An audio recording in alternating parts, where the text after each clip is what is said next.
예, 안녕하세요. 예, 방금 소개받은 한국은행 금융결제국에 근무하고 있는 조병희 차장입니다.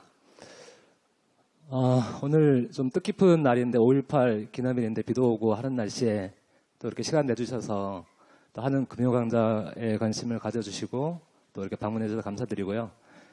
제가 오늘 강의할 내용은 2017년도 주요 지급결제 동향 및 주요 이슈라는 주제로 이제 말씀을 드릴 건데, 사실 여기에 오신 분들은 대부분 이제 한국은행 업무에 대해서 또 관심을 가지고 계신 분들이고, 또 한국은행이 어떤 일을 하는지 잘 알고 계신 분들이라고 생각이 되는데요. 사실 제 주위도 그렇고 이렇게 일반인들한테 한국은행이 뭐 하는 곳이냐 이렇게 얘기를 해보면은 어떤 업무를 하는지 잘 모르는 분들이 되게 많습니다. 그래서 되게 뭐 금리를 결정하는 기관 또는 통화 정책을 뭐 수행하는 기관, 그리고 화폐를 발행하는 기관, 뭐 은행의 은행, 또 뭐 정부의 은행, 이렇게 경제학을 전공하신 분들이라든가 관심이 있으신 분들은 이런 얘기를 많이 하는데, 그 외에도 이제 한국은행이 하는 업무가 굉장히 많습니다. 근데 그 중에 하나가 제가 오늘 말씀드릴 지급결제 업무인데요. 이 지급결제라는 이 단어 자체가 사실 일상생활에서 이렇게 흔히 또 이렇게 쓰이는 단어가 아니기 때문에 이 업무에 대해서는 좀 약간 낯선, 좀 흔하지 않은, 이렇게 좀 흔히 접할 수 없는 그런 부분이기 때문에 저희가 일반인들이 이 지급결제 업무에 대해서 조금 접근하기 쉽게끔 하기 위해서 매년 지급결제 보고서라는 책자를 저희가 발행을 하고 있습니다. 그래서 올해도 이제 4월 말에 책자가 발간이 됐는데요.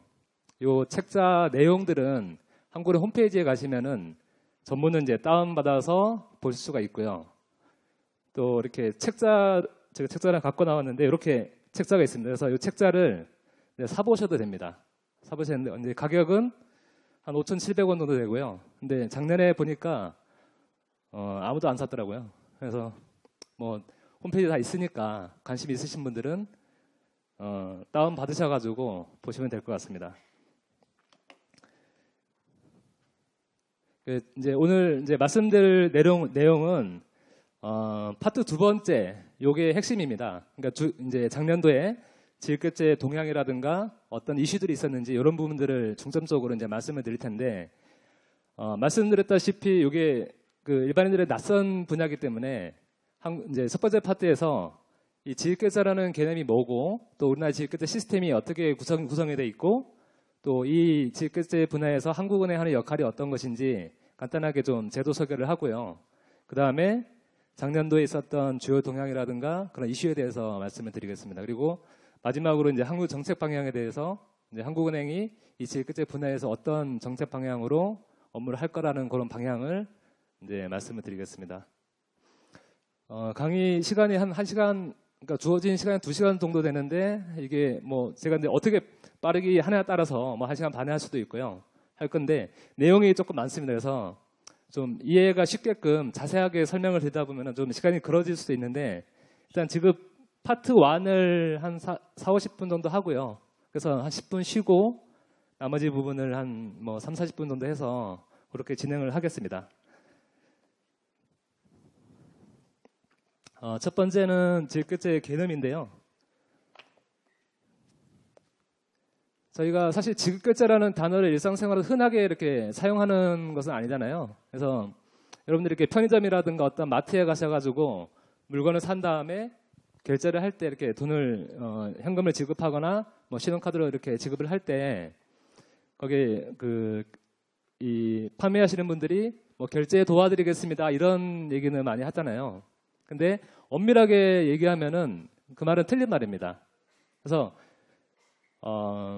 그러니까 물건을 사고 나서 현금을 주는 거는, 그러니까 지급수단, 현금 또는 뭐 신용카드라든가 이런 지급수단을 대가로 주는 행위, 요거는 지급입니다. 엄밀히 얘기하면 지급이고, 그리고 현금을 줬을 때는 그 물건을 삼으로 인해서 발생하는 어떤 채권, 채무 관계들이 그 즉시 해소가 되기 때문에 지급과 동시에 결제가 완료가 됩니다. 근데 현금이 아닌 신용카드라든가 이런 것으로 지급을 했을 경우에는 제 계좌에서 나중에 돈이 빠져나가고 그리고 물건을 판 분한테 계좌로 돈이 들어가는 그런 과정이 또 뒤에서 생기거든요.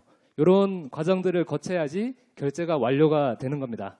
그래서 이 지급결제라는 것은 그런 지급으로 인해서 시작이 되는 거고, 그리고 또 뒤에서 은행 간에 주고받아야 할 금액들이 얼마를 주고받고 하는 이런 것들이 다 금액이 계산이 되는 과정이 있어요. 그걸 청산이라 보통 부르고요. 그리고 최종적으로 돈이 왔다 갔다 하는, 최종적으로 결제가 마무리되면서 채권과 채무 관계가 해소가 되는 이 단계를 결제라고 얘기를 합니다. 그래서 지급결제를 하면 이렇게 지급, 청산, 결제의 과정을 거친다는 것을 아시면 될 것 같고요. 이 지급, 청산, 결제의 과정을 조금 이해할 수 있게끔 도식을 그려봤는데, 은행에서 저희가 이제 계좌 이체를 하잖아요. 인터넷 뱅킹이라든가 이런 걸 통해 가지고 계좌 이체를 하는데, 제가 친구한테 뭐 5만 원을 보냈다 또는 10만 원을 보냈다 그러면은 즉시 저희는 ATM기라든가 은행 창구에서 이제 돈을 찾을 수가 있습니다. 근데 실제적으로 그것이 은행 간에 돈을 주고받고 주는 것이 아니라 은행이 갖고 있는 돈으로 주는 거예요. 그리고 이런 거래들이 하루에도 수십 건씩 또 수만 건씩 일어나는데, 이런 것들을 다 모아가지고 내가 거래하는 은행과 또 친구가 거래하는 은행들이 주고받는 금액들을 네팅을 합니다. 얼마를 주고 또 얼마를 받고 이런 것들을 다 계산을 해가지고 네팅을 하게 돼 있어요. 그래서 이런 계산을 하는 과정을 청산이라 그러고, 이런 네팅을 해주는 청산소라는 기관이 존재를 합니다.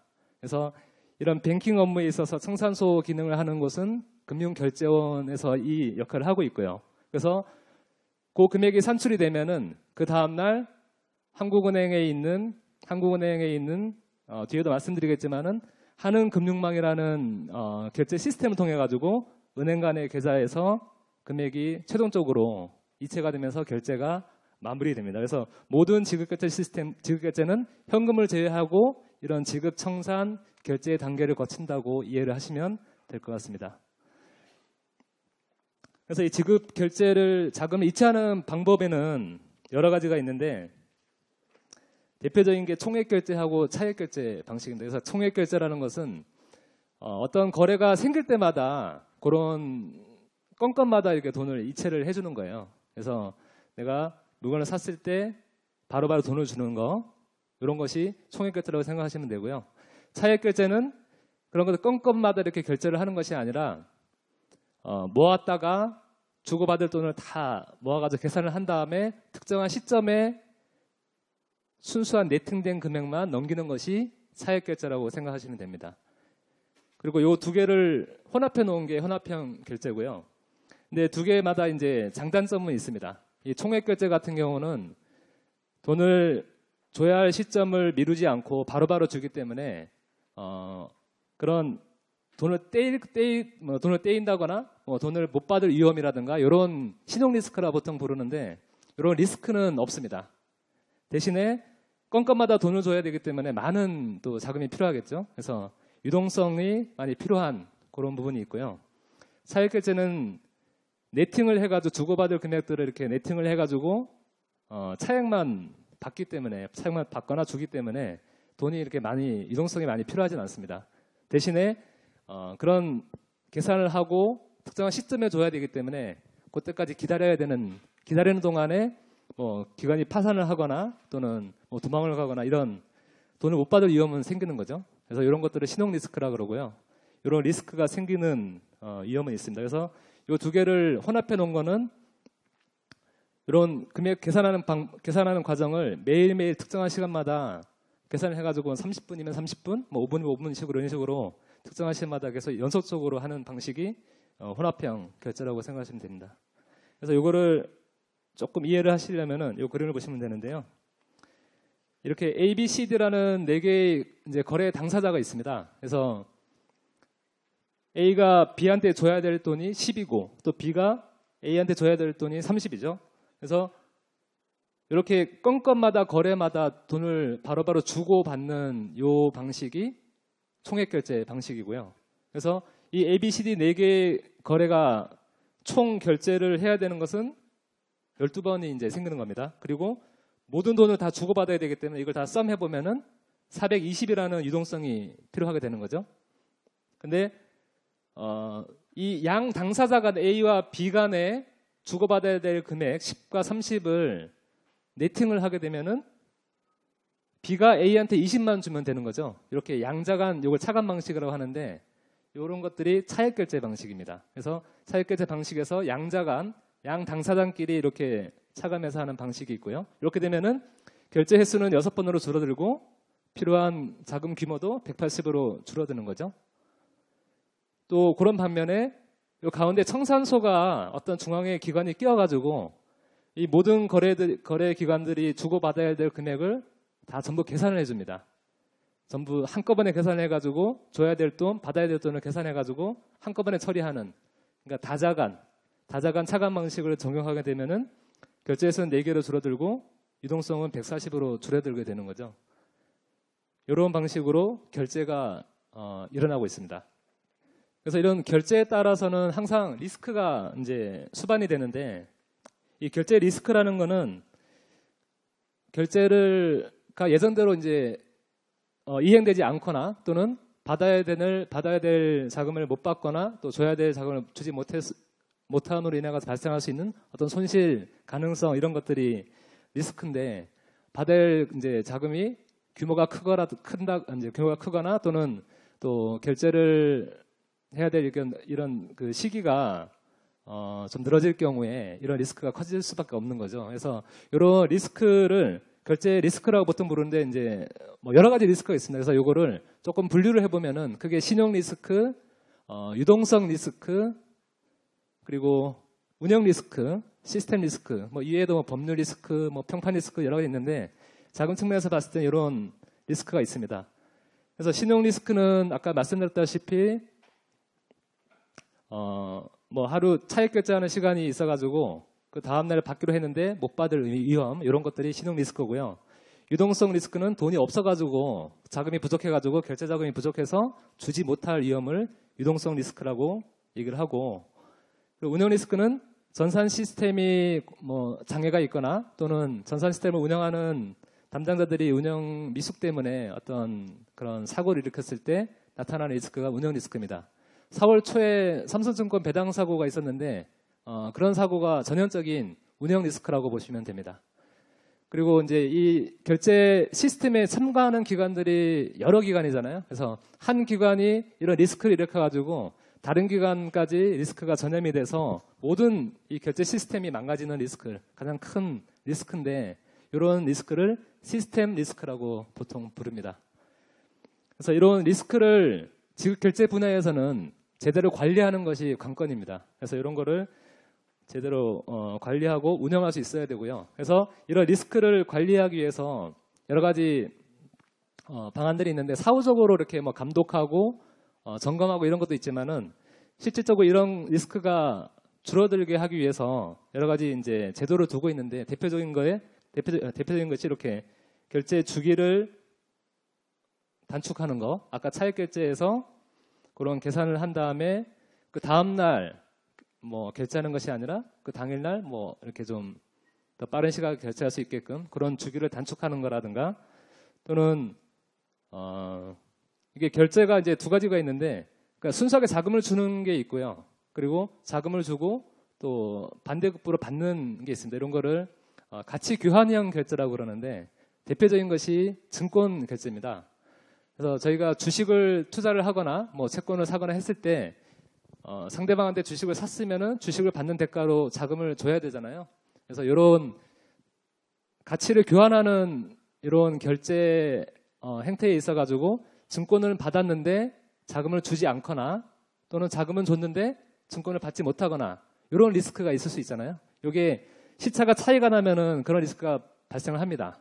근데 이런 리스크를 없애기 위해서 주고받는 증권을 받고 대금을 주는 이런 과정을 동시에 이루어질 수 있게끔 하는 게 동시결제 방식이라고 그러고, 이게 증권 분야에서 적용되는 게 증권 대금 동시결제라고 부릅니다. 영어로는 DVP, Delivery vs Payment라 해가지고 증권은 넘겨주고 페이먼트를 동시에 이루어지는 거죠. 그리고 이게 외환 부분에서 이루어지는 부분이 외환 동시결제라고 부릅니다. 그래서 달러를 주고 달러를 사고 원화를 팔거나 뭐 이런 외환 부분에서 거래가 있을 때 그런 것들이 동시에 이루어질 수 있게끔 시스템이 현재 구축이 되어 있습니다.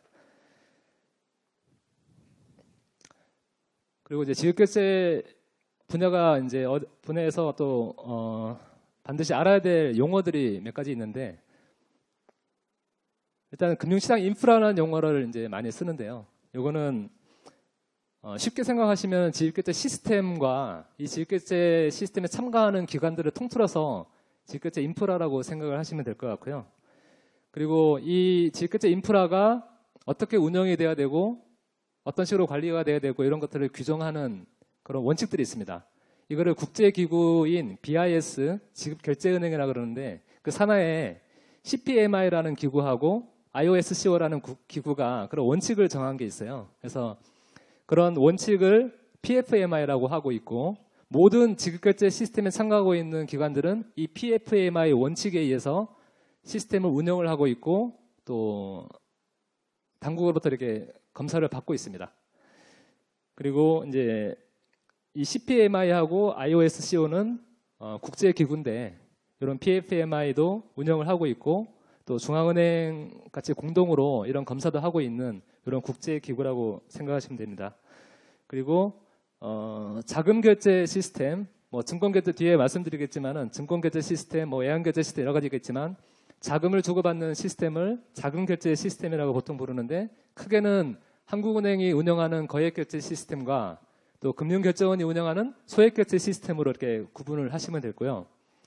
또 CCP라고 해가지고 아까 다자간 차액결제 방식에서 중간에 있는 그런 중앙청산소 역할을 하는 기관이 중앙거래 당사자라고 생각하시면 됩니다. 보통 뭐 청산소라고 보통 얘기를 하기도 하는데 정확한 번역은 중앙거래 당사자. 그래서 중간에서 각각 참가기관에 대해서 매수기관이 되기도 하고 매도기관이 되기도 하고 이런 금액들을 중간에서 모든 것을 관리하고 금액을 리팅을 해주는 이런 역할을 하고 있습니다. 그리고 증권을 저희가 사게 되면은 뭐 주식을 산다거나 채권을 사게 되면은 그것들이 형태는 없어요. 실물은 지금 존재하지 않거든요. 그러니까 주식을 뭐 주식 거래 해보신 분도 계시겠지만은 그걸 사게 되면은 저희가 주식이 어떤 주권이 있어가지고 형태를 받아보는 건 아니잖아요. 제 계좌에 뭐 삼성전자 주식이 몇 주가 있다라든가 이렇게 계좌에서 확인하는 것뿐인데 실물은 없지만은 이 주식이 발행이 됐고 이것이 정상적으로 거래가 된다는 것을 어딘가에 기록을 해놔야 되거든요. 최종적으로 기록을 해놓는 그걸 예탁이라고 보통 얘기를 하는데 그 예탁하는 기관이 한국예탁결제원이라는 기관에서 그 업무를 하고 있습니다. 그래서 모든 증권은 최종적으로 한국예탁결제원에 이렇게 예탁이 되게끔 지금 시스템이 구축이 되어 있고요. 그리고 2008년 이제 글로벌 금융위기 때 또 파생 상품에 대해서 이제 어떤 그런 것들이 문제가 되면서 파생 상품에 대한 그런 거래 정보들을 보고를 의무화하라고 이제 의무적으로 보고하게끔 그런 것들이 이슈가 되면서 거래 정보 저장소라는 것이 또 되게 이제 이슈가 되면서 이런 거래 정보들을 저장을 하고 관리를 하는 그런 기관들을 두라는 그런 것들이 이슈가 되었습니다. 그래서 지금 각국 중앙은행이라든가 어떤 예탁결제 이런 데서 거래정보 저장소 기능을 하고 있는데 한국은행 같은 경우는 외환정보 같은 게 집중이 되어 있거든요. 외환정보 관리 시스템이라든가 있는데 이런 것들이 지금 현재 이런 거래 정보를 저장하는 역할을 하고 있습니다. 이 정도만 아시면 될 것 같고요. 그래서 이제 우리나라의 지급결제 시스템에 대해서 이제 본격적으로 구체적으로 조금 말씀을 드리겠습니다. 보통 지급결제 제도라고 하면은 크게 지급수단 그리고 이 지급 서비스를 제공하는 기관들, 시스템을 운영하는 기관들 그리고 관련 법규라든가 이런 것들로 구성이 되어 있는데 지급수단은 크게는 현금하고 현금 이외의 지급수단, 카드라든가 뭐 지로, 어음 이런 것들을 얘기를 하는 거고요. 지급 서비스를 제공하는 기관들은 은행, 뭐 증권사, 금투사, 카드사 그리고 운영기관들은 아까 얘기했던 뭐 한국거래소, 예탁원, 금융결제원 이런 기관들, 기능별로 보면 청산기관, 뭐 결제기관, 거래정보 기록기관 이렇게 나눌 수가 있고요. 이런 지급결제 시스템에 관련된 법규들이 뭐 한국은행법, 또 전자금융거래법 여러 가지 법규들이 있습니다. 그래서 우리나라 지급결제 시스템은 크게 이제 큰 그림을 보시면 이 그림을 보시면 됩니다. 한국은행에서 운영하는 거액결제 시스템망이 있습니다. 큰 자금들이 이체가 되는 금융기관들끼리, 그러니까 개인들이 참가할 수는 없고요. 금융기관들이 큰 거래 금액들을 이체를 하는 그런 시스템을 거액결제 시스템이라고 그러고, 고유명사는 하는 금융망이라고 보통 얘기를 합니다. BOK 와이어라고 그러는데 이게 있고, 그리고 금융결제원에서 운영하는 소액결제 시스템이 있습니다. 소액결제 시스템은 벌써 12개의 시스템이 지금 현재 있는데, 여러분들이 자주 이용하시는 어떤 인터넷 뱅킹을 통해서 계좌를 이체한다거나 신용카드로 결제한다거나 이런 것들이 다 여기 소액결제 시스템을 통해서 결제가 되게 돼 있습니다. 그리고 주식을 사거나 뭐 채권을 사고 팔 때 그 주식, 채권, 증권 결제가 이루어지는 곳이 증권결제 시스템인데, 한국거래소 또 한국예탁결제원에서 이 증권결제 시스템을 운영을 하고 있습니다. 그래서 한국거래소 회원이 거래소 시스템을 이용해서 증권을 사고 팔 때는 그걸 장내시장이라고 보통 부르고, 그 외에 증권시장끼리 뭐 채권을 산다 그러면 이 채권을 국채를 얼마큼 사고 싶다, 자기들끼리 연락을 해가지고 시스템을 통하지 않고 연락을 통해가지고 이렇게 증권을 사고 파는 거를 보통 장외시장이라고 얘기를 합니다. 그래서 장내시장 같은 경우는 한국거래소에서 보통 이루어지고 있고요. 이 장외시장의 결제는 예탁결제원에서 이루어지고 있습니다. 그리고 외환을 사고 팔 때 그 외환 결제를 담당하는 곳이 CLS은행, 그게 아까 얘기했다시피 그런 차액결제 리스크를 줄여주는 역할을 하는 곳이 CLS은행에서 외환결제 시스템을 운영을 하고 있고, 근데 이 세 개의 시스템이 다 한국은행망하고 연결이 되어 있습니다. 그래서 나중에 뒤에 부분에 좀 자세하게 이것은 말씀을 드리겠습니다. 그래서 지금 한국 같은 경우는 이렇게 한국은행이 운영하는 거액결제 시스템이 있고, 또 소액결제 시스템, 증권결제 시스템, 외환결제 시스템이 각각 다른 기관에서 이렇게 운영을 하고 있잖아요. 근데 해외 같은 경우는 중앙은행이 동시에 이것을 운영하는 기관도 있습니다. 그래서 지금 이거 좀 정리를 해봤는데, 미국이라든가 여기 벨기에 같은 경우는 이 거액결제 시스템, 소액결제 시스템, 증권결제 시스템을 동시에 중앙은행이 운영을 하고 있어요. 그리고 독일, 이탈리아 같은 경우는 거액하고 소액결제 시스템을 중앙은행이 운영을 하고 있고요. 그리고 EU라든가 일본 같은 경우는 거액하고 증권결제 시스템을 중앙은행에서 관리를 하고 있습니다. 그러면 이런 시스템에 대해서 조금 자세하게 말씀을 드릴 텐데요. 일단은 한은금융망은 거액결제 시스템입니다. 그래서 금융기관들이 거래하는 자금을 이체하는 시스템이라고 생각하시면 되고, 그 규모가 굉장히 크기 때문에 거액결제 시스템이라고 보통 얘기를 합니다. 그래서 일평균 거래 금액이 한 320조 정도, 작년에 기준으로 그 정도 되고 있고요. 그래서 금융기관들이 뭐 콜자금이라든가 이런 자금을 이체할 때라든가, 뭐 아까 이가 그 금융결제원을 통한 어음교환, 뭐 지로 이런, 그리고 그러니까 인터넷 뱅킹 이런 것들을 통해 가지고 금융결제원에서 그런 결제가 일어나지만은 최종적인 결제는 그 금융기관에 주고받아야 될 최종적인 금액은 맨 마지막에는 한은금융망에 있는 금융기관의 계좌에서 서로 주고받게끔 돼 있습니다.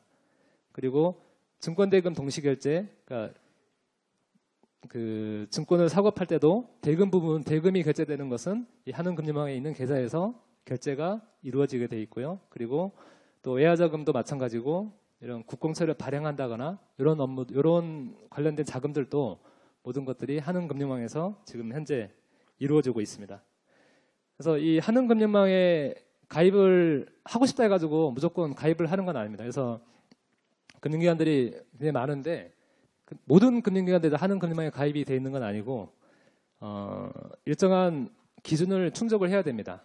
또 뭐 자기 자본이라든가 이런 재무 건전성 기준을 충족을 해야 되고요. 충족을 해야 되고, 그다음에 이 한은금융망을 이용할 수 있는 전문 인력들이 확보가 되어 있는지, 그리고 거래가 충분히 이 한은금융을 통해서 많은지를 심사를 해서 이런 기준들이 충족을 할 경우에 한해서 저희가 가입을 허용을 해주고 있고, 그리고 한국은행 한은금융에 가입을 하게 되면은 당좌예금 계좌를 개설을 합니다. 그런 당좌예금 계좌를 개설할 때는 약정을 맺어서 그 약정서와 법에 따른 어떤 의무들을 준수하게끔 저희가 하고 있습니다. 그래서 작년 말 기준으로 총 129개 기관이 한은금융망에 가입이 돼 있고, 은행은 57개, 또 뭐 증권회사라든가 보험회사, 자산운용사 같은 경우가 72개가 지금 가입이 돼 있습니다. 그리고 금융결제원은 소액결제 시스템을 운영을 하는데, 여기는 12개 시스템을 지금 현재 운영을 하고 있습니다. 그래서 보시면은 어음교환 시스템, 뭐 지로 시스템, 그러니까 뭐 지로 많이 납부하시잖아요, 그죠? 그리고 이건 현금 인출기, 그리고 은행 가서 이렇게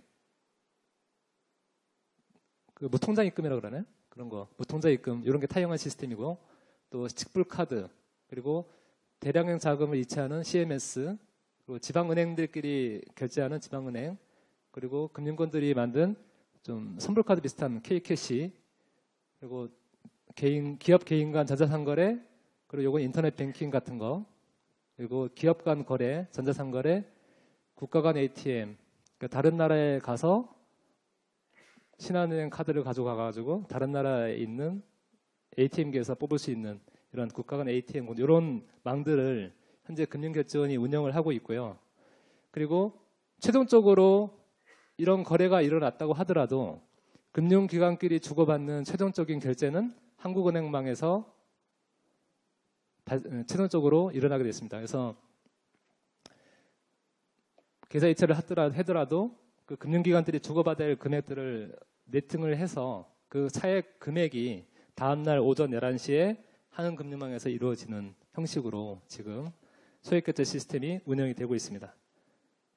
그래서 이 소액결제 시스템은 대부분 이제 차액결제 방식으로 이런 결제가 일어나기 때문에 다음날 자금을 서로 받아야 되잖아요. 금융기관들이 다음날 자금을 주고받아야 되는데 그 하루 사이 어떤 일이 발생할지 모르기 때문에 항상 리스크가 발생을 합니다. 신용 리스크가 발생하기 때문에 이런 리스크가 발생하지 않게 하기 위해서 저희가 이런 차액결제 리스크 관리 제도를 두고 있는데, 첫 번째가 순이체 한도라고 해가지고 금융기관들이 당일날 이체해야 되는 최종 실링을 정하게 돼 있어요. 그래서 이 실링을 넘지 않게끔 이건 자율적으로 결정하게 돼 있는데, 이 상한을 정해가지고 이체되는 네팅을 해서 넘어가는 금액이 순이체 한도를 정해서 넘어갈 경우에는 자금이 결제 안 되게끔 막아놨습니다. 그리고 또 사전에 담보를 이제 좀 채권 담보를 설정을 하게끔 해가지고 자금을 결제를 하는데 돈이 모자란다. 그러면은 그 금융기관들이 맡긴 담보를 시장에 팔아가지고 그 자금으로 결제를 저희가 강제적으로 이행을 합니다. 이거를 사전담보 예치제라고 보통 얘기를 하는데, 담보는 보통 국채라든가 정부지방채, 그러니까 정부보증채, 그리고 통화안전증권 같은 신뢰성 있는 채권을 담보를 하고 있고요. 이 순이체 한도 금융기관이 자기 자율적으로 결정한 순이체 한도의 한 50% 정도를 담보로 받고 있습니다. 앞으로는 이거를 뭐 70%, 100%를 올릴 생각이고요. 근데 담보를 팔아서도 이렇게 결제가 돈이 모자란다. 그러면은 결제 부적자금 공동 분담제로 해가지고 그 결제에 참가하는 다른 기관들이 각출을 하는 겁니다. 그래서 일단은 그날 결제는 마감이 돼야 되기 때문에 다른 기관들이 공동으로 분담을 해서 그날 결제를 미결제 채무가 없게끔 모든 결제를 이행을 시키고, 나중에 사후적으로 그 미결제를 일으킨 기관한테 보상을 받는 형식으로 운영이 되고 있습니다. 이렇게 이런 안전장치를 둬가지고 이런 차익결제에 따른 리스크를 사전적으로 방지할 수 있게끔 제도를 운영을 하고 있습니다. 그래서 요거는 그런 차익결제 전자금융 공동망을 통해서 이루어지는 결제 그런 프로세스를 볼 수 있게끔 도식한 그래프고, 요게 그겁니다. 이게 인터넷 뱅킹. 그래서 이 송금인하고 수취인이 있는데, 인터넷 뱅킹 통해서 이렇게 인터넷 통해 가지고 거래 신청을 하면은 바로 이게 자기 계좌에서 돈이 빠져가지고 이쪽으로 넘어가고 이렇게 정보가 넘어가는 겁니다. 정보가 넘어가고 바로 이 사람은 바로 그날 돈을 찾을 수 있지만은 이 기간끼리 주고받아야 할 돈들은 이 금융결제원에서 모든 거래를 모아서 얼마를 줘야 된다는 걸 이제 차액 정산을 한 다음에 그 정보를 한국은행에 주면은 이 금융기관의 한국은행망에 있는 계좌를 통해서 주고받을 할 금액이 최종적으로 다음날 11시에 정산이 되는 겁니다. 그래서 이게 지급이고 이게 청산이고 이게 결제라고 보시면 될 것 같습니다. 그리고 이제 증권 결제 시스템인데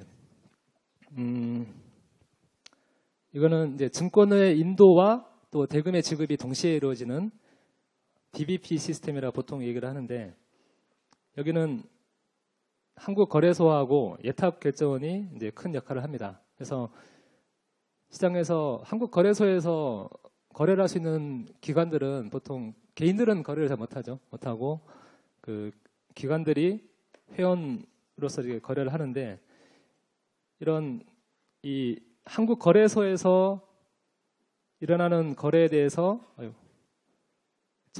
이 청산 업무는 한국거래소가 담당하고 있고 또 거래소 밖에서 일어나는 증권에 대해서는 예탁결제원이 청산 업무를 담당을 합니다. 그리고 서로 사고판 최종적인 그 증권 내역을 기록을 해서 보관을 해야 되는데 그게 예탁결제원에 있는 예탁기관에서 그거를 보관을 하고 있습니다. 게다가 예를 들어서 정확하게 말씀을 드리면은 저희가 증권을 주식을 사고 싶다. 그러면은 삼성증권에 가서 계좌를 오픈을 해야 되죠. 그리고 그러면은 삼성증권은 저라는 사람의 계좌를 갖고 있습니다. 그래서 삼성증권에서 관리하는 계좌가 따로 있고 그런 관리 투자자 계좌부라 그러는데 그런 관리부가 따로 있고 이 예탁결제원에는 제 명의로 그런 예탁자 계좌부가 개설되는 것이 아니라 삼성증권 명의로 예탁자 계좌부가 개설이 됩니다. 그래서 삼성증권이 자기 자금으로 사고 판 주식이 따로 있고 또 내가 고객이기 때문에 삼성증권의 고객을 위해서 또 사고 판 주식이 따로 있겠죠. 그래서 이거를 구분을 해가지고 예탁결제원에다가 계좌를 만듭니다. 그래서 그 예탁자 계좌부에 삼성증권 명의의 주식이 얼마다 이렇게 기록이 돼 있고요.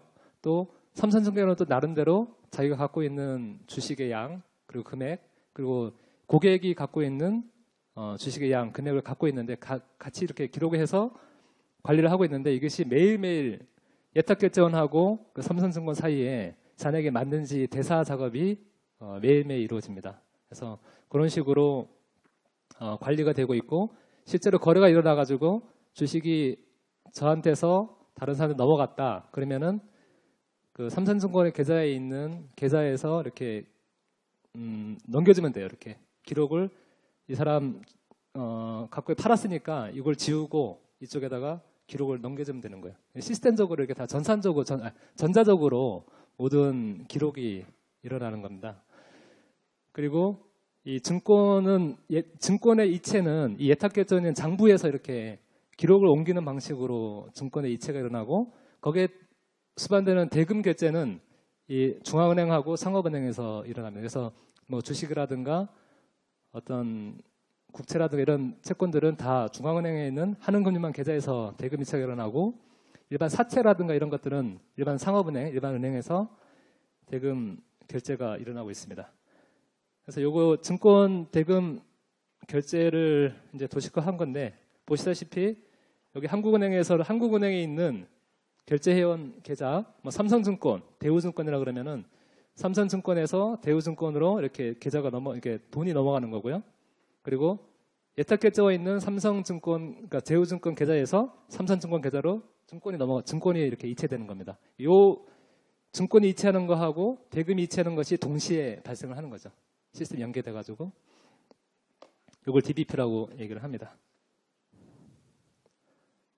그리고 이제 외환거래 시스템인데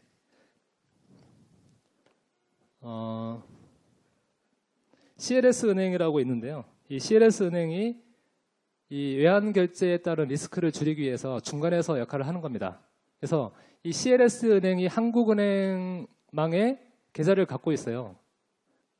예, 제가 이걸 보시면 이해가 될 텐데 여기 한국은행망에 CLS 은행 계좌가 있습니다.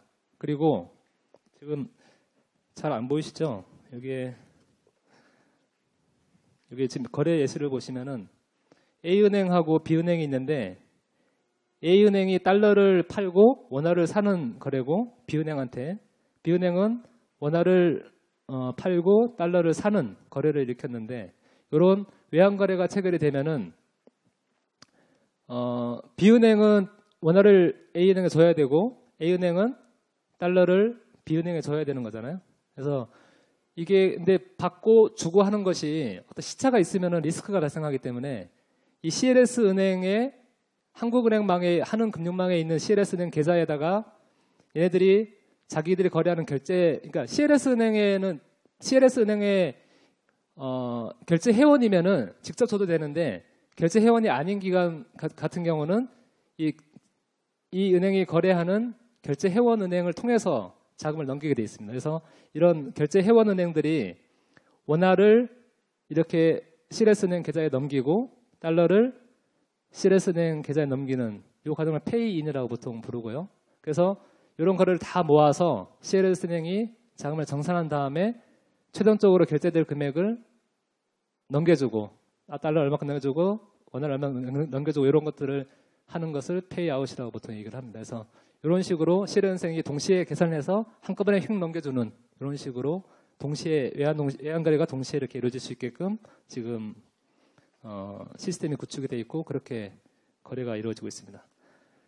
그래서 지금까지 말씀드린 것들을 쭉 한눈에 볼 수 있게끔 도식화한 건데 그러니까 자금은 한국은행 거액자금 또 소액자금이 금융기관 또는 개인 간에 이렇게 지급지시해서 이러면 이거를 금융결제원에서 청산을 하고 하는 금융의 최종적으로 결제가 되고 있고 외환결제는 CLS은행이 청산을 하는 기능을 하고 있고요. 또 증권이라든가 파생상품 같은 경우는 거래소, 예탁원에서 청산 기능을 수행해서 하는 금융망 통해서 이렇게 결제가 이루어지고 있습니다. 어렵죠? 어렵고 내용이 사실 이렇게 뭐 우리 일상에서 자주 접하는 내용이 아니다 보니까 근데 이런 지급결제 제도와 관련해가지고 이제 중앙은행이 이게 사실 정점에 있는 기관입니다. 그래서 중앙은행이 이런 모든 지급결제 제도를 만들고 또 관리를 하고 있는데요. 그러니까 이게 은행의 역사를 좀 보면은 지급결제 업무가 이런 은행업을 태동시킨 그런 거라고 볼 수가 있는데 사실 근대 그 은행업이 보통 12세기에 이렇게 출발을 했거든요.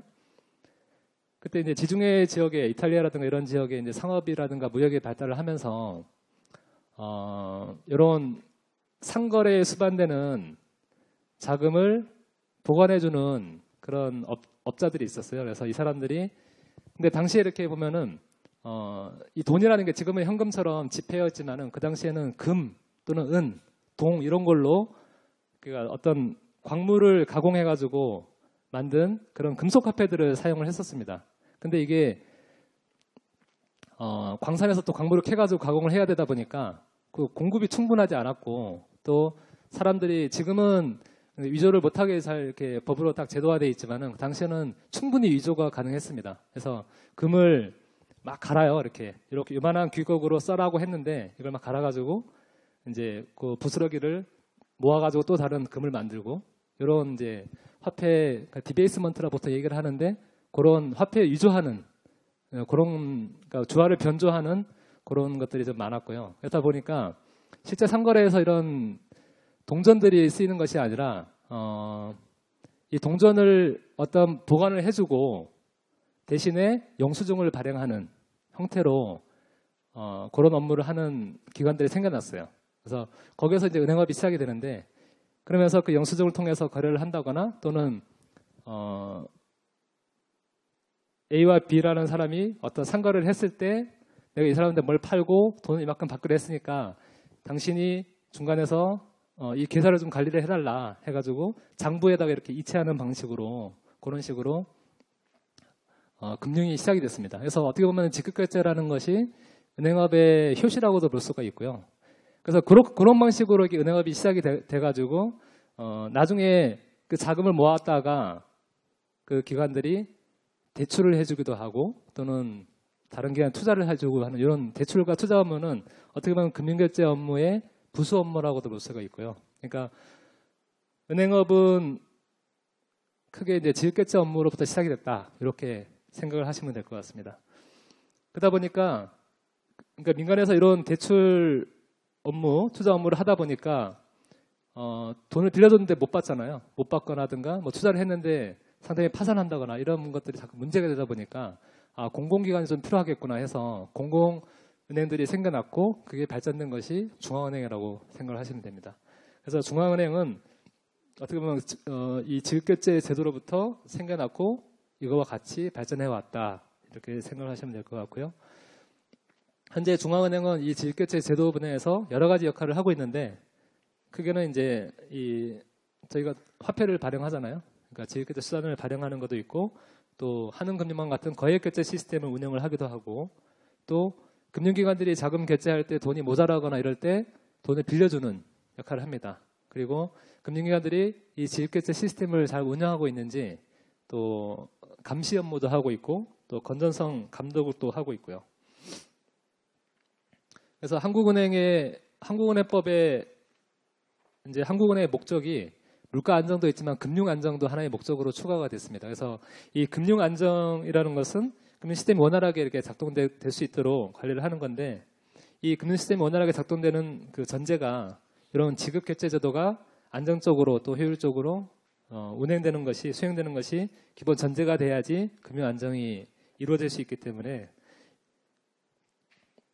이거 지급결제 제도는 이 금융시장 금융 안정을 위한 기본 필수 조건이다 하는 것을 기억하시면 될 것 같습니다. 그리고 이제 크게 한국은행의 역할은 크게 이 지급결제 분야에서 운영자, 아퍼레이터의 역할도 있고 또 금융 지급결제 시스템을 기관들을 감시하는 오버시어의 입장에 있고 또 각종 제도를 개선하고 만드는 캐탈리스트의 입장에 있습니다. 그래서 이 아퍼레이터의 입장은 현금을 발행을 하고 또 당좌예금 계좌를 제공을 하고 이런 거액결제 시스템을 운영을 하고 돈이 모자랄 때 자금을 지원을 해주는 운영자의 역할을 하고 있고요. 그리고 감시자의 업무는 지급결제 시스템에 참가하고 있는 모든 기관들을 제대로 하고 있는지 모니터링을 하고 또 직접 가서 법규라든가 규정이라든가 시스템을 보면서 평가를 하고 또 미비한 점이 있으면 개선 사항을 공고를 하고 이런 기능도 하고 있습니다. 그래서 이 감시 업무가 되게 중요한데 약간 금융 감독 업무랑 좀 다른 내용이긴 한데요. 이 결제 시스템을 어떤 업무를 감시를 할 것인지 지정을 하고 또 그거를 매일 또 모니터링도 하지만은 실제로 필요한 자료를 요구를 합니다. 그리고 실제로 가서 안전적으로 운영되는지 또 효율적으로 운영되는지 평가를 하고 미비한 사항이 있으면은 권고를 하고 또 은행이라든가 뭐 증권회사 같은 데 가서 검사도 하고 이런 업무들을 보통 감시 업무라고 그러고요. 이런 감시 업무는 감독 업무랑 좀 다릅니다. 감독 업무는 보통 재무 건전성을 감독을 하죠. 그래서 어떤 미비점이 발견됐을 때 영업 제한을 한다거나 인허가 취소할 수 있는 어떤 강력한 권한이 있는데 감시 업무는 금융기관 자체의 재무 건전성을 감독하는 게 아니라 시스템을 감시를 하는 겁니다. 그래서 대신에 미비점이 있을 때 개선 공고라든가 이런 걸 할 수 있지만은 그 영업을 정지한다거나 이런 그런 권한은 없습니다. 그래서 대신에 한은금융에 참가할 수 있는 자격을 조금 제한을 한다거나 이 정도는 저희가 제재를 할 수가 있습니다. 그래서 이 감시 시스템은 보통 중요 지급 결제 시스템, 기타 지급 결제 시스템 얘기하는데 여기서 나열된 이런 지급 결제 시스템은 2년마다 저희가 평가를 하게 돼 있습니다. 그래서 한 10개에 대해서 매년 2년마다 이렇게 돌아가면서 평가를 하고 있고요. 이 외에 나머지는 기타 지급 결제 시스템은 매일 모니터링을 하면서 저희가 감시 업무를 수행을 하고 있습니다. 작년도 이제 한국예탁결제원의 시스템하고 한국거래소에 대해서 이런 감시 업무를 수행을 했습니다. 직접 가서 현장 감사를 하고 또 미비점을 발견했고요. 그리고 2개의 은행하고 4개의 금투사에 대해서도 공동감사도 시행을 했고 또 이런 감시 업무를 하기 위한 지침이 있는데 이런 지침서도 저희가 발간을 했고요. 그리고 이 CLS 은행 아까 말씀드렸던 CLS 은행을 잘 하고 있는지를 중앙은행이 공동으로 또 감시를 하고 있고 이 스위프트는 국제 금융거래에 쓰이는 어떤 전문 형식이거든요. 근데 이 스위프트도 이게 벨기에 본사가 있는데 그 벨기에 중앙은행을 중심으로 해가지고 이런 감시를 업무를 하고 있습니다. 그리고 발전 촉진사로서의 업무는 현재 운영되고 있는 지급결제 제도가 더 잘 운영될 수 있게끔 개선하는 업무, 그리고 새로운 결제 시스템을 도입하는 거, 그리고 국제기구라든가 다른 중앙은행하고 협력을 해가지고 이런 국제 기준을 제정하고 또 각종 이제 제도 발전을 논의하는 내용들, 그리고 금융 표준을 제정하는 이런 업무들을 저희가 하고 있습니다. 그래서 이런 업무를 하는 저희가 속해 있는 금융결제국 조직도인데 총 2개의 부와 또 8개의 팀으로 구성이 되어 있고요. 이 외에도 국제 협력만을 전담하는 국제 결제 협력반이 있고 올해 그러니까 작년에 가상화폐가 문제가 되면서 그 가상화폐를 전담으로 연구하는 가상화폐 거래반이라는 것이 또 여기는 나타나지 않는데 생겼습니다. 네, 딱 한 50분 했는데요. 한 10분 쉬시고 나서 두 번째, 세 번째 파트 하겠습니다. 네, 두 번째 파트 강의를 시작하겠습니다. 최대한 빨리 해서 한 30분 정도 해서 끝내도록 해보겠습니다. 두 번째 파트는 이제 2017년도 주요 지급결제 동향과 리스크 그리고 이슈 파트인데요.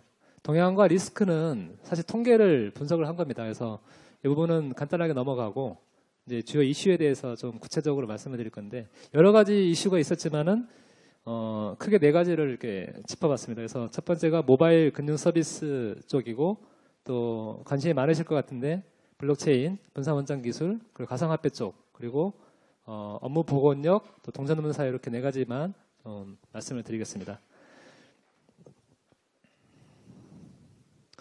그래서 전에 아까 첫 번째 시간에 말씀드렸던 그런 한은금융망, 또 소액결제 시스템, 증권결제 시스템을 통해서 작년에 이루어진 자금 결제 규모를 보면은 한국은행망을 통해서 이루어진 자금 규모는 일평균 320조 정도, 23조 정도가 이루어졌고요. 이 소액 결제 시스템을 통해서 이루어진 자금 규모는 하루에 평균적으로 62조 정도가 이렇게 자금 결제가 이루어지고 있습니다. 그래서 인터넷 뱅킹이라도 이런 전자자금 이체를 통해서 이런 결제가 자금이 많이 일어나고 대신에 어음이라든가 수표, 10만 원짜리 수표 이런 거 있잖아요. 이런 것들이 점점 사용이 줄어들고 있는 추세고요. 또 증권 결제도 자본시장이 커지면서 점점점 늘어나고 있고 여기서 초록색이 증권 결제인데 이렇게 확 커지는 게 볼 수 있죠. 그러니까 점점 우리나라 자본시장이 커지고 있는 것을 이런 결제 통계를 통해서도 저희가 알 수가 있습니다. 그리고 이 몇 가지 구체적인 자금 통계를 보면은 이 10만 원권 자기압 수표가 점점 사용이 줄고 있습니다. 자기압 수표 써보신 분도 있으시겠지만은 옛날에는 많이 썼는데 요새는 거의 쓰지 않고 있고 그리고 인터넷 뱅킹 특히 이제 모바일로 스마트폰 통해 가지고 뱅킹을 하는 이런 것들이 굉장히 많이 늘어나고 있어요. 요새. 그래서 이게 굉장히 큰 이슈가 되고 있다는 거. 그래서 이런 결제를 하면서 리스크를 이제 관리를 저희 하잖아요. 그래서 리스크를 이제 보여주는 지표들이 몇 개가 있는데 너무 이제 복잡해서 몇 개만 했습니다. 그래서 한국은행망 같은 경우는 오후 5시 반에 마감을 합니다. 근데 그 운영 시간이 어떤 사정에 의해서 연장이 되기도 하는데 작년 같은 경우는 2번 연장이 됐습니다. 그래서 작년 추석이 한 10일 정도로 되게 길었잖아요. 그때 점검하기 위해서 일부러 연장한 거 한 번 있었고 나머지는 이제 금융기관들 결제가 좀 늦어지면서 한 번 있었습니다. 그래서 보통 1회 2회 정도 이렇게 연장이 되는 게 나타나고 있고요. 그리고 오후 4시 이후에 보통 5시 반에 임박해가지고 이렇게 결제가 집중되는 현상이 있는데 그거를 마감 시간대 결제 집중률이라고 보통 얘기를 하는데 그러니까 4시 이후에 결제되는 금액이 하루 종일 결제되는 금액이 한 60% 정도가 요 시간대에 이렇게 그래서 요게 사실 마감이 몰리다 보면은 결제가 그 시간에 몰리다 보면은 결제가 안 될 때도 있어요. 그래서 요거를 분산시키려고 저희가 노력을 많이 하고 있습니다. 그리고 소액망에서는 아까 이제 차익결제 리스크를 관리하기 위해서 순이체 한도를 은행에 자율적으로 설정을 하게끔 한다고 했는데 그 순이체 한도가 자기 설정한 금액에 최대 몇 프로까지 소진했는지 보니까 보통 한 20% 이하로 이렇게 소진을 하고 있습니다. 그러니까 안정적으로 자기들이 충분하게 이렇게 설정해놓고 그 이하 금액으로 이렇게 운영을 하고 있는 거죠. 이 정도만 이제 동향에 대해서 좀 아시면 될 것 같고요. 그 이제 이슈인데 첫 번째가 모바일 금융 서비스 쪽에 이용이 늘어나고 있다는 것이 큰 이슈입니다. 그래서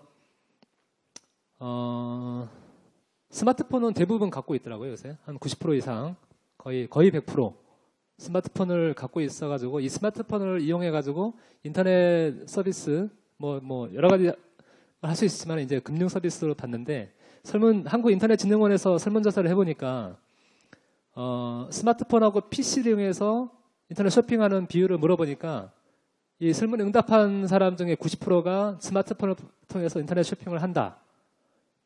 근데 PC를 이용해서 한다는 비율이 더 적었습니다. 그러니까 2014년도는 더 컸는데 이게 역전이 됐어요. 그래서 지금 현재는 PC보다는 스마트폰을 이용해서 인터넷 쇼핑을 더 많이 하고 있고요. 인터넷 뱅킹도 마찬가지로 PC보다는 인터넷 스마트폰을 통해서 이렇게 뱅킹 업무를 하는 분들이 많아졌습니다. 그리고 온라인 쇼핑, 홈쇼핑이라든가 이런 온라인 쇼핑을 하는 것도 PC에서 하는 것보다 이 스마트폰 모바일 기반으로 주문하는 규모가 한 1,300억 정도 되는데 이렇게 일평균 1,300원 이 정도 이렇게 늘어나고 있는 추세입니다. 그러니까 모바일을 이용한 금융 서비스 이런 것들이 점점 늘어나고 있죠. 작년에 아시다시피 4월에 K뱅크가 생기고 7월에 한국 카카오뱅크가 생겼습니다. 이 두 개의 은행은 점포가 있는 건 아니고, 그러니까 점포 없이 인터넷이라든가 이 모바일을 통해서 온라인으로 계좌를 개설하고 뭐 대출을 받고 예금을 하고 이렇게 운영을 하고 있죠. 이런 인터넷 전문은행이라고 보통 얘기를 하는데 전문은행이 생기면서 이 모바일하고 인터넷 뱅킹이 늘어난 측면이 있습니다. 그래서 이 등록 고객 수만 보더라도 이 인터넷 뱅킹 고객 수는 10.2%가 늘어났는데 모바일은 16% 좀 더 늘어났죠. 그래서 차지하는 전체 인터넷 뱅킹 차지하는 비율도 한 67% 정도 되고요. 인터넷 뱅킹하고 모바일 뱅킹을 이용한 이제 금액을 보더라도 건수도 인터넷 뱅킹은 8.8%, 모바일 뱅킹은 10.6% 늘어났고 금액 기준으로 보면은 뱅킹은 인터넷 뱅킹은 2.7%, 모바일은 26%. 그러니까 모바일이 굉장히 많이 늘어나고 있는 추세를 알 수가 있습니다. 그리고 이제 이런 금융권에서 이용하는 이런 모바일 뱅킹 말고 또 특징적인 것이 은행이 아닌 비금융 회사들, 어떤 그러니까 IT 업체라든가 유통업체들이 전자금융거래법에 의해서 전자금융업자로 이렇게 등록을 해서 지급 서비스를 제공을 하고 있습니다. 많이들 쓰실 거예요. 이렇게 핸드폰에다가 각종 페이 있잖아요. 무슨 페이코니, 삼성페이, 뭐 카카오페이, 네이버페이 이런 식으로 이런 것들이 전자지급 서비스라고 얘기를 생각하시면 되는데 이게 전자금융거래법에서 다 똑같은 건 아닙니다. 그래서 몇 개를 분류를 해놨습니다. 그래서 간편결제, 뭐 선불지급, 뭐 직불지급, 글로벌섭 이렇게 여러 가지로 이렇게 이거를 좀 분류를 해놨는데 잠깐 말씀을 드리면은 이 전자지급 결제 대행 서비스는 스마트폰 앱에다가 그 신용카드를 입력을 이제 저장을 해놓고 그 신용카드를 통해서 결제를 하는 것이 전자결제 대행 서비스입니다. 그래서 대표적인 게 페이코라든가 카카오페이 이런 것들이 전자결제 대행 서비스, PG업체라고 보통 얘기를 합니다. 그리고 뭐 교통 지하철이라든가 버스 탈 때 티머니 그리고 토스 많이 이용하시죠. 전문분들은 이런 것들은 미리 선불금을 입력을 해놓고 그걸 가지고 송금하는 이런 서비스인데 이런 걸 선불전자지급 서비스라고 그러고 그리고 페이톡이라든가 바통은 자기가 앱에 연계된 자기 계좌에서 바로 그 상대방 계좌로 넘어가는 이런 직불전자 지급 서비스라고 보통 얘기를 합니다. 이렇게 있고 이거를 국가 간에도 할 수 있게끔 페이팔이라든가 알리페이 이런 것들이 글로벌 지급 서비스고요. 그리고 삼성페이 같은 경우는 이런 서비스 플러스 뭐 쿠폰, 마일리지 또 다른 뭐 무슨 인증이라든가 이런 거 여러 가지 종합적인 서비스라는 거를 전자지갑이라고 보통 얘기를 하고요.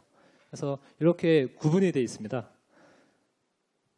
그래서 여기서 보시면은 이 전자지급 결제 대행을 보통 간편결제라 보통 얘기를 하고 선불 전자지급 서비스를 간편송금이라고 얘기를 합니다. 그래서 이 간편결제와 간편송금 이 이용 금액을 보면은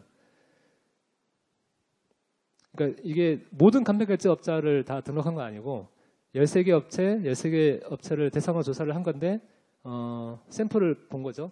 보니까 뭐 금액이 건수도 그렇고 금액도 147%, 158%, 간편 송금은 370, 400 엄청나게 늘어났습니다. 그래서 이런 서비스가 점점 더 사람들이 많이 이용을 하면서 이 서비스 분야가 확대가 되고 있다는 거, 이게 하나의 이슈입니다. 그래서 이런 것들이 자꾸 이제 우후죽순처럼 생기다 보니까 제가 최근에 이제 들은 사례인데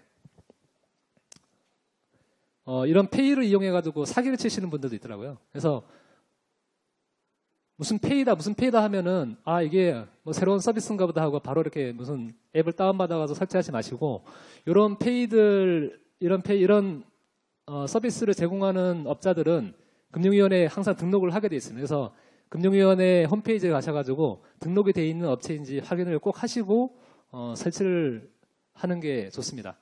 그래서 이런 거 이용해가지고 처음 들어보는 페이인데 이런 걸 가지고 사기를 치시는 분도 있는 걸 제가 봤습니다. 주의하시면 될 것 같고요. 그리고 또 이런 모바일 금융 서비스에 대해서 저희가 설문조사를 해봤는데 조금 특징적인 것이 젊은 층하고 이 나이가 계신 분들, 노년층하고 이걸 이용하는 단말기 보유한 것도 그렇고 모바일 뱅킹이라는 이런 거 이용하는 비율도 좀 한격하게 차이가 나는 걸 알 수가 있습니다. 그래서 50대 이하는 대부분 이제 이런 스마트폰을 다 보유를 하고 계신데 60대 이상은 한 70% 정도 지금 보유를 하고 계시고 모바일 뱅킹을 이용하는 비율을 보니까 뭐 20, 30대는 다 70%대인데 50대를 가면서 30%, 60대는 5.5%확 줄어들죠. 그리고 이 모바일 뱅킹을 이용하면 어떤 걸 주로 하냐 보니까 계좌 이체가 최고 많고 그다음에 계좌 잔액 조회하는 거 이런 서비스를 주로 이용한다. 그리고 오프라인 상점에서 모바일 지급 수단을 이용하게 되면 어떤 걸 선호하느냐 봤더니 모바일 카드를 제일 선호하는 걸 나타냈고요. 뭐 소액 결제, 직불전자 이런 식으로 이제 선호를 하고 있고요. 그러면 이렇게 이용하지 않는 이유가 뭐냐 봤더니 개인정보 유출 우려라든가 어떤 안전장치, 이 보안에 대한 우려 때문에 좀 꺼려가 된다. 이런 결과가 나타났습니다. 그리고 이제 두 번째 이슈는 이제 분산원장 기술인데, 요거에 관심이 많으시죠? 뭐, 워낙 이제 사회적 이슈가 되고 또 언론의 보도가 많이 되다 보니까 대부분 요새는 다 많이 아시더라고요. 그래서 사실 이제 블록체인이라는 거는 분산원장인 기술을 이제 구현한 하나의 기술입니다. 그래서 이 분산원장이라는 거는 뭐냐면은 지금 모든 현재 금융거래 방식이 중앙에 운영기관이 있어요.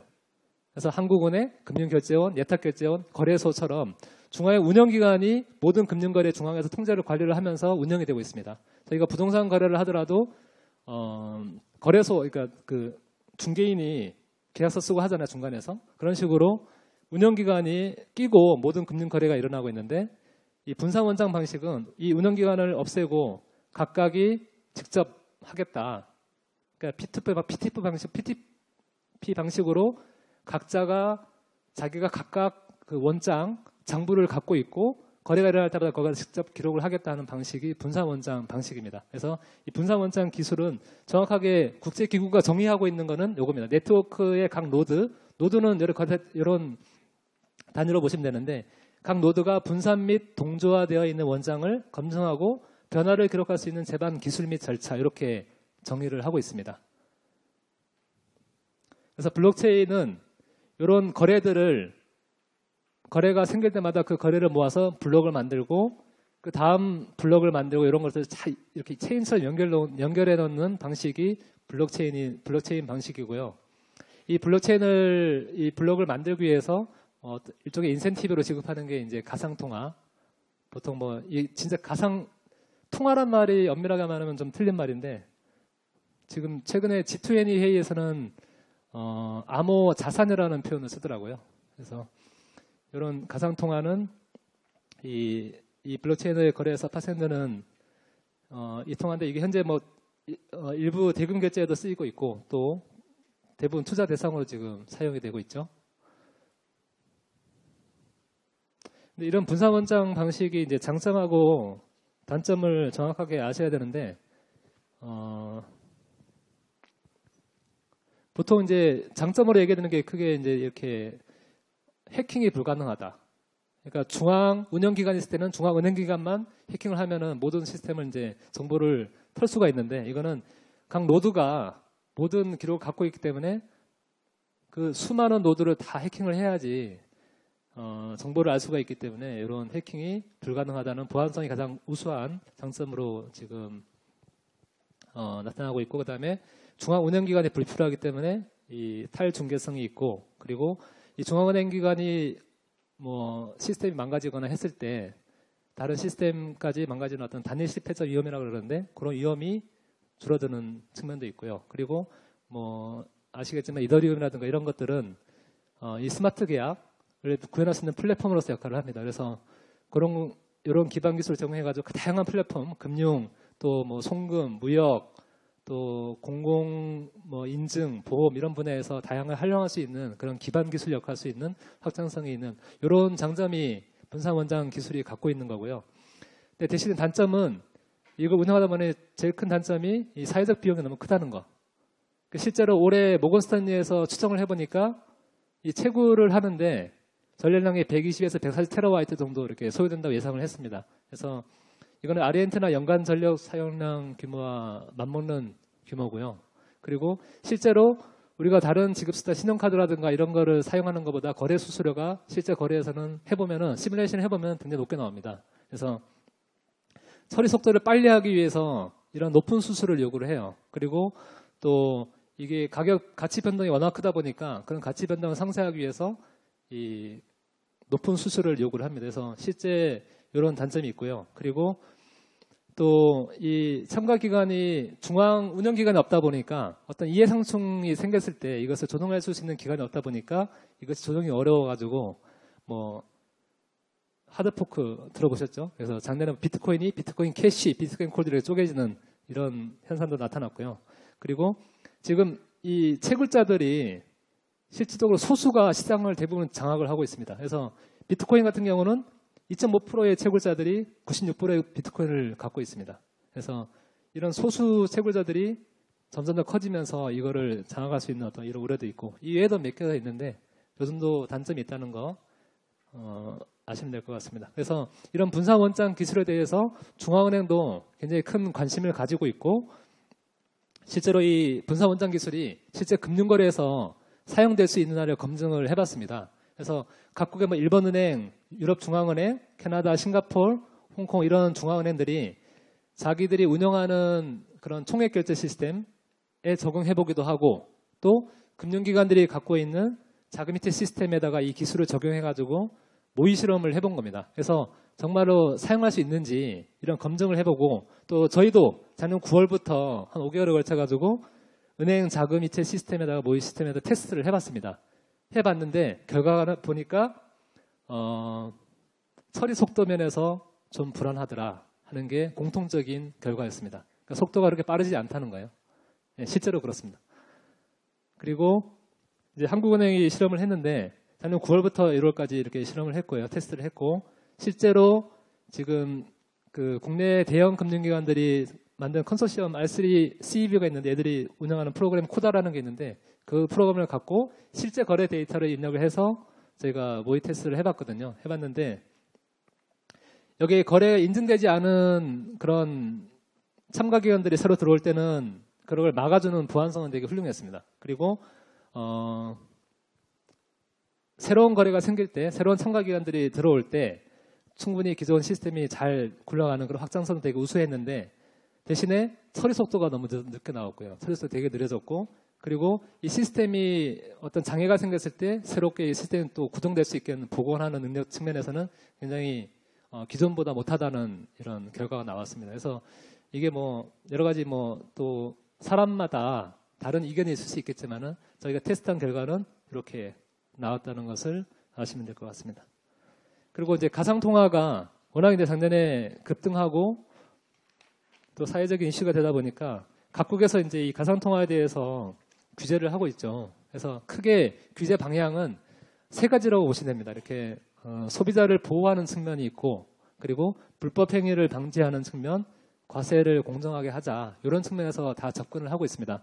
그래서 이런 그 거래소가 파산하기도 하고 또 그러니까 이 블록체인 자체는 보안성이 뛰어나서 해킹 위험이 별로 없는데 이 가상화폐 교환소들, 거래소들이 해킹을 당해가지고 올해 일본도 그렇고 이탈리아도 그렇고 그런 해킹 문제가 발생을 했고 또 이 ICO라 해가지고 이니셜 코인 아퍼링 해서 새로운 가상통화를 발급을 하면서 다른 가상통화를 받는 방식이거든요. 이런 ICO를 전면적으로 금지하고 있는 중국이라든가 우리나라를 금지하고 있는데 이런 금지하거나 원래 있던 증권법이라든가 관련법에다가 이 ICO를 포함시켜서 규제를 하는 이런 방식도 있고요. 그리고 가상통화를 취급하는 업자를 등록을 하게끔 해서 소비자를 보호하는 그러니까 일정한 요건을 갖춘 업자들만 등록을 해서 거래를 해라 이렇게 규제를 하는 방향이 있고 또 이게 뭐 마약이라든가 또 불법 자금, 테러 자금 같은데 사용될 우려 때문에 모든 나라들이 다 이거는 그 자금 세탁 방지법이라든가 테러 방지법, 테러 금융에 쓰이지 못하게끔 법에서 규제를 하고 있고요. 그리고 가상통화를 뭐 거래를 할 때 양도세를 매길 것인가 또는 뭐 자산을 봐도 부가가치를 넣을 것인가 이런 식으로 보면서 과세를 하는 이런 방향으로 각국에서 규제를 하고 있습니다. 그래서 보시면은 중국은 상대적으로 되게 강한 규제를 실시를 하고 있어요. 처음부터. 그리고 일본은 2014년 4월에 가장 그 거래 규모가 컸던 마운트 콕스가 이제 파산을 하면서 2016년도에 금융결제법을 이제 개정을 해서 모든 가상업자가 등록을 하고 운영할 수 있게끔 일본은 그렇게 했고요. 한국은 작년에 시장이 과열이 되면서 금융실명제를 거래 실명제를 도입을 했죠. 그래서 한국은 현재는 가이드라인이 제정이 돼 있고 거래 실명제를 도입했고 ICO는 전면적으로 금지가 돼 있고요. 과세는 현재 이제 논의 중이고 미국 같은 경우는 자금 세탁 방지법은 당연히 들어가 있는 거고 등록을 뉴욕주 그러니까 주 단위의 규제가 있고 연방 단위의 규제가 있는데 뉴욕주 같은 경우는 등록을 해서 운영을 하게끔 하고 있고 ICO에다가 증권법을 적용을 하고 있고요. 이 가상통화를 자산으로 봐가지고 소득세를 부과를 하고 있습니다.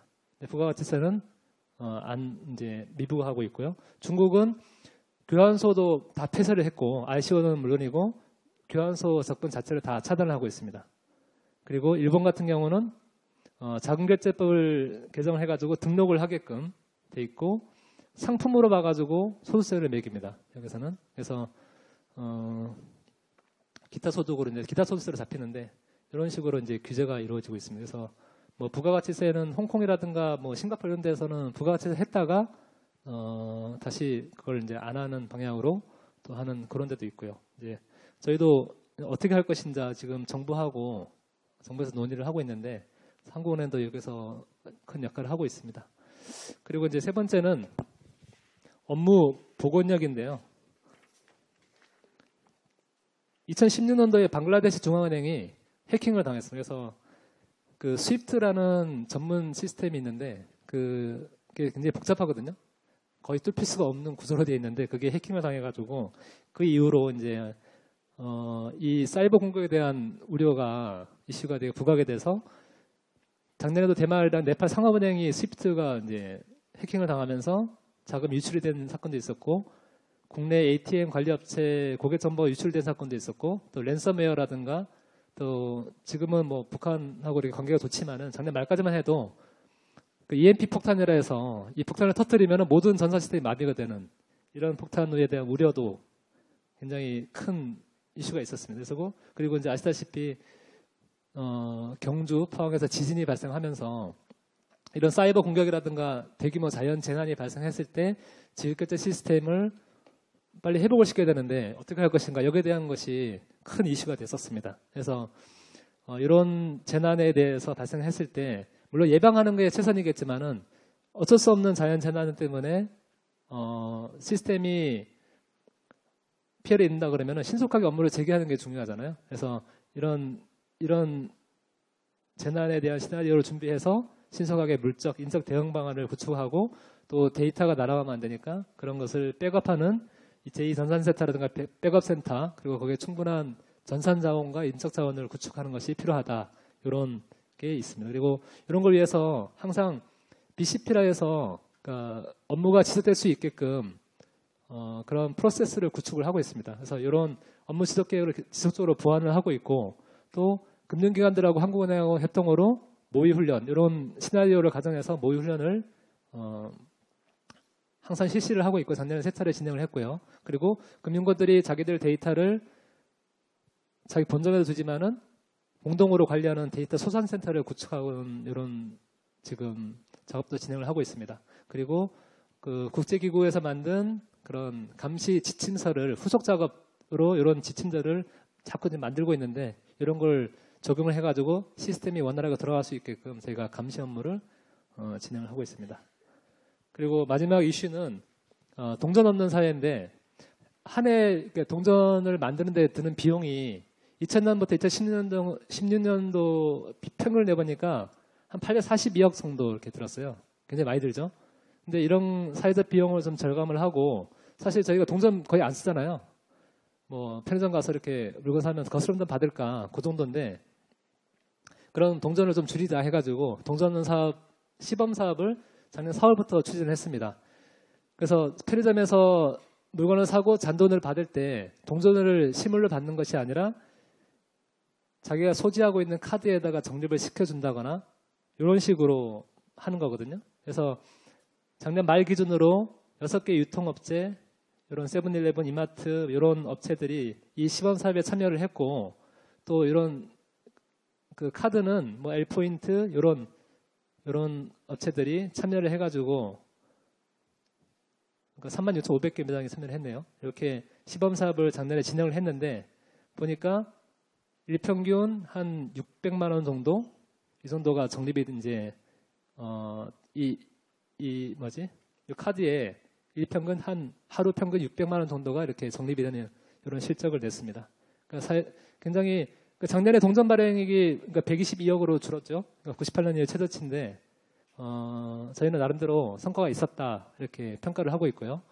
올해는 이제 요거를 2단계 사업을 추진을 할 건데 설문을 해보니까 이 계좌 적립 방식을 그러니까 카드에다 적립을 하는 게 아니라 내가 하고 있는 계좌에다 직접 적립해줬으면 좋겠다 하는 이런 의견이 많았습니다. 그래서 그런 방식으로 지금 하려고 시스템을 지금 개발을 하고 있습니다. 그래서 이런 방식을 좀 구현을 해서 올해는 그렇게 하려고 하고 있고 또 생각보다 많은 분들이 이걸 잘 모르고 계셔가지고 홍보도 좀 강화를 하려고 제가 계획을 하고 있습니다. 마지막으로 이제 한국 정책 방향인데요. 저희가 한은금융망이 구축이 된 지 굉장히 오래돼가지고 이게 프로그램이라든가 이런 것도 다 바꿔야 되고 또 결제 방식, 결제 알고리즘도 많이 바꿔야 되거든요. 그래서 지금 이 완전히 새롭게 구축하려고 이제 2020년에 가동을 목표로 지금 하고 있는데 이 종합계획이 올해 상반기에 마련이 될 거고 하반기부터는 시스템 개발이 착수가 될 겁니다. 그리고 아까 차액결제 관리 제도에서 이 순이체 한도에 대한 보완수단으로 담보를 납입하게 돼 있는데 그 납입 비율이 지금 현재는 50%거든요. 그러니까 순이체 한도에 50% 납부하게 돼 있는데 이거를 단계적으로 70%, 100%까지 올리려고 생각을 하고 있습니다. 그리고 그러면 금융기관들 부담이 늘어나기 때문에 현재 국채, 뭐 정부 보증채, 통화안정증권 이런 채권만 받게 돼 있는데 이거를 좀 확대해서 다른 채권도 담보로 쓸 수 있게끔 그렇게 생각을 하고 있고요. 그리고 감시 업무에서 국제기구도 그 PFMI의 원칙에 입각해서 후속 지침들을 마련된 것들을 정기 평가에 활용을 할 거고 금투회사들이 조금 편법으로 이제 자금이체를 하고 있어요. 이거는 뭐 구체적인 걸 말씀은 안 드리겠는데 이런 부분에 대해서 저희가 좀 감시를 강화를 하려고 하고 있고요. 그리고 디지털 통화, 중앙은행에 반영하는 디지털 통화. 지금 스웨덴 중앙은행이 가장 이 분야에서 앞서고 있는데 그런 디지털 통화라든가 가상 통화 그리고 분산원장 관련 기술을 연구를 지속을 할 겁니다. 그래서 올해 초에 공동연구 TF가 저희 한국은행 내에서 발족이 돼서 지금 현재 종합 보고서를 작성을 하고 있습니다. 그래서 조만간 이 보고서가 발표가 될 겁니다. 거기에 보면은 모든 이 가상화폐라든가 분산원장 기술에 대해서 전반적인 내용들이 담겨 있기 때문에 좀 지금 정부가 이거를 정확하게 정리를 못하고 있는데 거기에 대해서 좀 정리도 하고 그런 내용을 준비 중입니다. 그리고 올해 2월부터 이 가상통화 연구를 전담하는 조직을 하나 만들어서 지금 운영을 하고 있고요. 그리고 이런 연구를 기반으로 해서 정부 규제 논의에 적극적으로 참여를 하려고 생각을 하고 있습니다.